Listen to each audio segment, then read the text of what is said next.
You've likely heard the story of Lucifer, the fallen angel.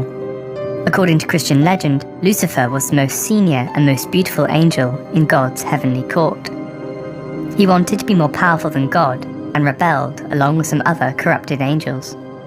After an ensuing heavenly war, Lucifer and other angels were banished from heaven and descended all the way down to hell. Lucifer, now a fallen angel, became the devil. His fellow fallen angels became demons. 1, 2, 3, come on!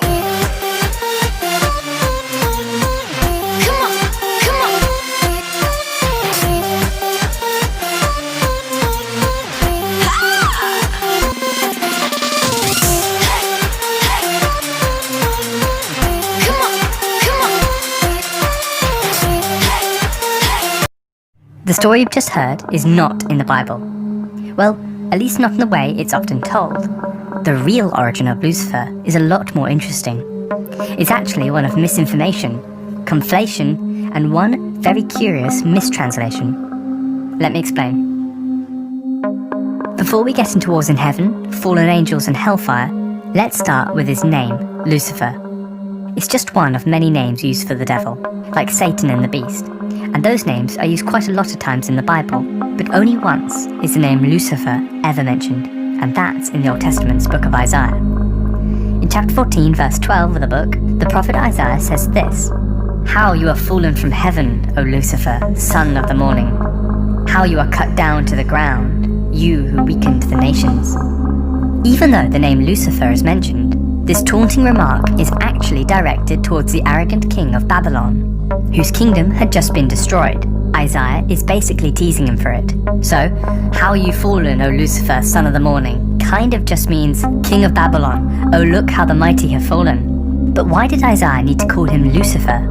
What's Satan got to do with any of this? Well, you might say, Lucifer was ungraciously cast down from heaven as well. So, likening the king of Babylon to Lucifer is actually a pretty good comparison here. And yes, you would be right. But the thing is, if you examine the text in its original language, Isaiah was never really making this comparison in the first place. When we read the same text in its original language, Biblical Hebrew, Isaiah's taunt actually sounds a bit like this: Ek napalta mishamayim helel ben shachar, nigdata la'aretz cha'olesh al goyim. Did you hear me say the word Lucifer? No. Nowhere does the real Isaiah actually say this name. Instead of being called Lucifer, the king of Babylon is called Helel ben Shachar, literally a shining one, son of morning.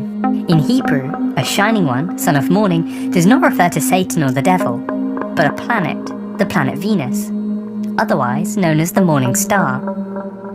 Besides the moon, Venus is the brightest body in the night sky, and because it's so bright, it's often the first star that can be seen in the evening, and the last star you can see when the sun comes up.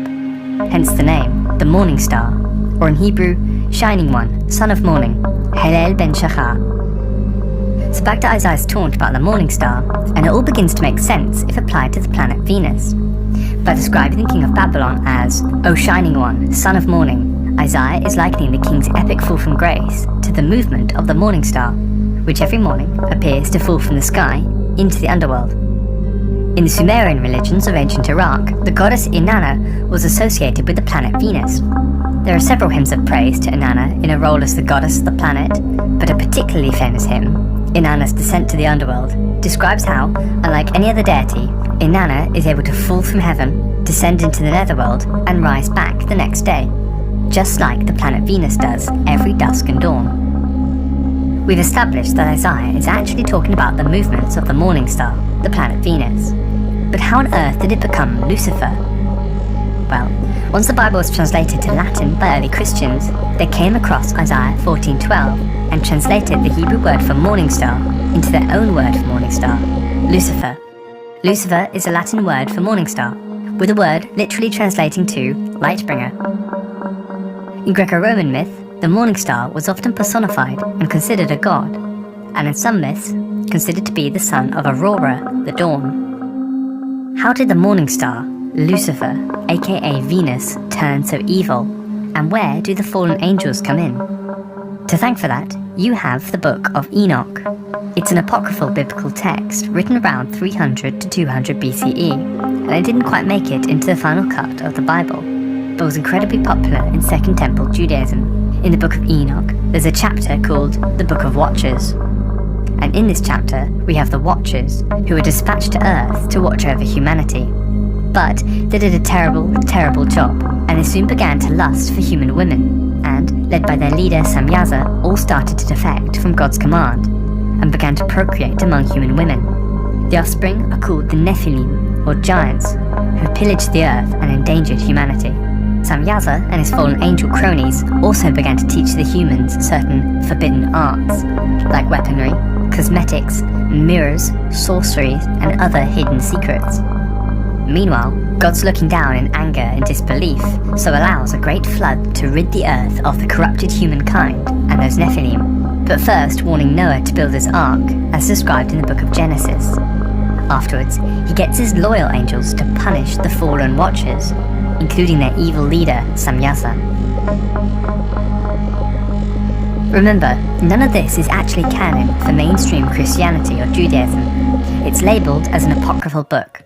In today's terms, that's the equivalent of being a sort of Bible fan fiction. But at the time, people loved the Book of Enoch so much that it began to influence contemporary religious ideas. Even in the New Testament Book of Jude, the Book of Enoch is directly quoted. Around the time of Enoch's circulation, Jews and early Christians rummaged through the Old Testament to see if they'd missed any hidden secrets, and they just so happened to stumble on a little verse in the book of Isaiah. Instead of seeing it as a reference to the planet Venus, as originally intended, they found a hidden reference to that fallen angel Samyaza, as seen in the book of Enoch. And when early Christians read Isaiah in Latin, they came to understand Lucifer not as Lightbringer, but as a name for a fallen angel.